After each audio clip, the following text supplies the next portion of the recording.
Bonjour, cette chronique s'appelle Reflet d'actualité et en toute logique, je vais vous parler d'actualité. Toutefois, depuis plus d'un mois, il n'y a qu'une seule activité, le Covid-19. C'est tout du moins l'impression que l'on a. Alors j'ai cherché à pouvoir parler d'autre chose, pour porter nos regards sur autre chose. Bien sûr, je considère que cette situation est importante, qu'elle nous préoccupe, nous inquiète, nous questionne pour aujourd'hui et pour le futur. J'aimerais donc vous partager une partie de mon actualité qui peut-être pour certains d'entre vous fait aussi partie de votre actualité. J'ai la chance d'habiter une maison avec un jardin. Et comme vous l'avez certainement remarqué, c'est le printemps. Nous avons eu de très belles journées ensoleillées, quelques gouttes de pluie ces derniers jours. Et avec ces beaux jours qui reviennent, on en profite pour être beaucoup plus dehors, tout en étant confiné. J'ai pu fabriquer un bac à compost, préparer le jardin avec des plantations de graines, comme les haricots, les courgettes, les radis, les courgettes, les tomates, les fraisiers, différentes plantes aromatiques, les salades. J'ai pu planter quelques fleurs, dont des géraniums. Et ce qui est chouette, c'est que ça change les idées quand l'actualité ne parle que d'une seule chose. Ça permet de faire un peu d'activité. Et j'espère que l'on pourra se régaler dans quelques temps. Faire le jardin n'est plus seulement le privilège de ceux qui ont du terrain autour de leur maison. Il y a de nouvelles manières de jardiner, avec des jardins partagés où des collectivités mettent à disposition un espace pour cultiver, des systèmes de bacs pour les balcons pour produire quelques légumes. Dans notre jardin, il y a aussi un cerisier. Nous avons eu le temps de l'observer avec le confinement. Tout d'abord nu à la sortie de l'hiver, puis avec de belles fleurs blanches. Ensuite, ces fleurs blanches sont tombées comme des flocons de neige. Puis, des feuilles vertes ont poussé.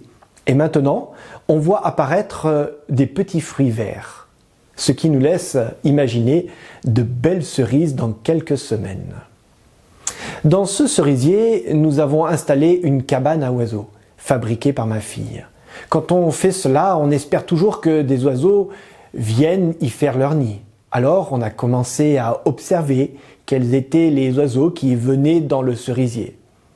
Nous avons bien repéré les mésanges. Et un jour, nous avons vu qu'une mésange entrait dans la maison à oiseaux. Mon épouse a même cherché à pouvoir prendre en photo cette mésange, entrant ou sortant de la cabane. Nous avons alors découvert qu'un nid avait été fabriqué avec 8 petits œufs à l'intérieur. Depuis quelques jours, quand on s'approche silencieusement du cerisier, on peut même entendre de petits cris d'oiseaux. L'objectif de cette chronique n'est pas de vous raconter la vie de ma famille dans son jardin, mais je trouve qu'en prenant le temps d'observer la nature, on peut y apprendre beaucoup de choses.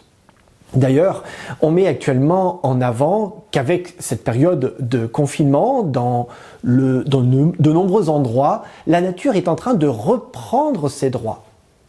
Tout cela me fait penser à plusieurs textes dans la Bible où les différents auteurs s'inspirent de la nature. Dans le psaume, celui qui suit les préceptes de Dieu est comparé à un bel arbre planté près d'un cours d'eau, par exemple. Jésus aimait raconter des histoires en lien avec la nature. On trouve de nombreuses paraboles dans lesquelles Jésus parle de graines plantées, soit dans différents terrains, soit avec des mauvaises herbes. En fait, il y a beaucoup à apprendre de la nature. Je pense en particulier, et pour faire malgré tout le lien avec l'actualité, au texte de Matthieu, chapitre 6, verset 26. « Regardez les oiseaux. Ils ne sèment pas, ils ne moissonnent pas, ils ne mettent pas de récolte dans leur grenier. Et votre Père, qui est dans les cieux, les nourrit.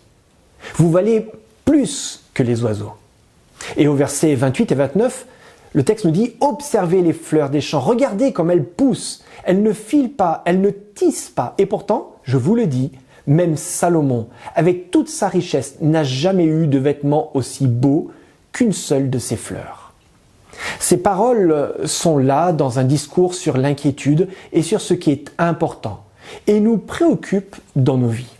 Ce n'est pas une invitation à l'oisiveté en passant que tout viendra, Dieu, car il prend soin de nous. C'est plutôt une invitation à regarder et observer la nature pour y apprendre des leçons de vie, mais aussi à porter notre attention ailleurs, avoir un autre regard sur l'actualité, dans une confiance en quelqu'un qui nous veut du bien et pour qui nous sommes précieux.